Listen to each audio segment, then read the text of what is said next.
মা গো, ও মা, তোমাকে বলতেছি মা, নিজের মেয়েটাকে কখনো যদি সম্ভব হয় কোনো বড় ছেলের হাতে তুলে দিও না মা।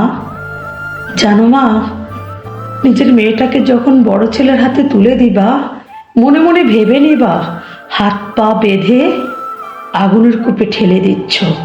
জানো মা, যেই মেয়েটাকে খুব বেশি যত্নে মানুষ করেছো, সেই মেয়েটা বিয়ের পরপরই প্রথম রমজান থেকে বলি, রমজান মাসে উঠে ভোর রাতে উঠে সবার জন্য রান্না করে সব খাবার টেবিলে সাজিয়ে সবাইকে ডাকতে হয় মা।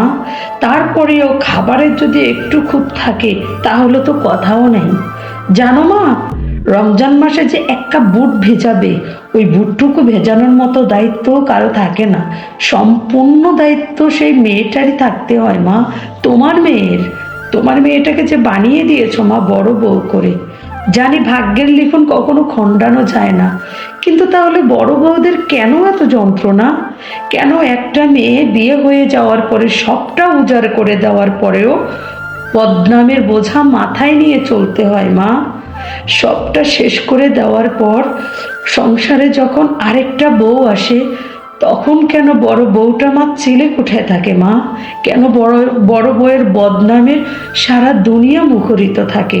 সেজন্য প্রতিটা মাকে বলবো, আপনারা কখনোই নিজের মেয়েটাকে বড় বউ করে ঘরে পাঠানোর চেষ্টা করবেন না।